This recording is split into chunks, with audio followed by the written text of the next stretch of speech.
Thinking about planning for after we are gone. It's daunting. It's not something we want to think about, and when we do, it's often confusing. Here to explain some of the terms you really need to know is elder law and estate planning lawyer Rob Slutsky from Robert Slutsky and Associates. Rob, good to see you, my friend. Good morning. Welcome, welcome. Glad to have you here. Now, Rob says estate planning is a must, correct? Yes, it is. And why is that? Explain that. Well, because the legal landscape today is just so complicated, so people really have to think about what the future holds. And as far as finding that information, where do they go and why? Well, I mean, today people go to the internet and learn basics there. You're not going to learn everything you need to know about estate planning because it's so specific. It's state specific. It's specific to your needs, your facts, your finances, your family situation. Typically, if they want to have a complete estate plan, they really need to have a team of experts, an estate planning attorney. They often need someone in the financial services field, maybe an accountant or a financial planner, and they have to talk to their healthcare professional. That's part of the discussion. Now, where does power of attorney fit into all that, and explain exactly what the power of attorney is and does? Well, power of attorney fits in, it's a decision-making tool while you're alive. In other words, most people don't think, well, I can make my own decisions now. What happens if I can't? And one of the things that we think about, particularly in elder law, is what happens when you can't make decisions. Sure. So the power of attorney is a tool that allows you to give someone else the ability to make decisions for you.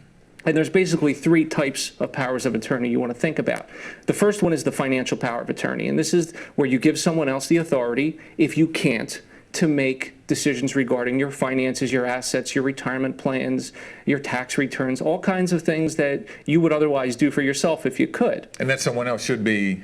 It's someone you trust. It really doesn't, it can be someone who's a relative, a spouse, could be a child, but as long as the person is trustworthy and they understand what your wishes are, it really doesn't matter whether there's a blood relation. Okay. And the other two things?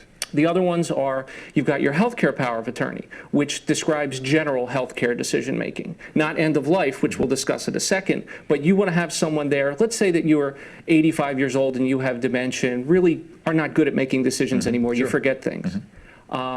This healthcare power of attorney could make those decisions for you, authorize medical care, admission to a nursing facility, things like that. And then the final thing you have to think about is the living will, or the advanced medical directive. I was going to ask you about that because I had surgery recently, and for the first time I was asked by a number of people in the medical profession before the surgery, do you have a living will? At the time I didn't. I'm looking into it now, but once again, why that is so important? Well, it's so important because you want to make the choice about what happens to you at end of life. There are so many people out there who the choice is left up to chance, where they haven't thought ahead. What do I want if the doctors are saying that care won't help me bring me back to a quality of life? In other words, if end-of-life care is not going to help you become independent again and living a good quality of life, then you want to be able to say, here's what I do want and here's what I don't want. How does it all differ from a trust?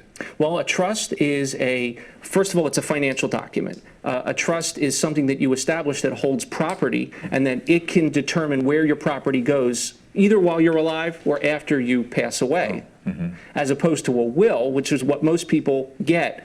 And a will is a document that says, here's what I want to happen to my stuff, you know, my assets, whether they're personal or financial, after I die. A lot of stuff we need to go over, but we can't in 3 minutes and 30 seconds. But hopefully we touched on it a little bit for you. For more on estate planning and Robert Slutsky and Associates, just go to cbsphilly.com and click on Talk Philly. Thank you for the insight. Thank you. Appreciate it. We'll be right back.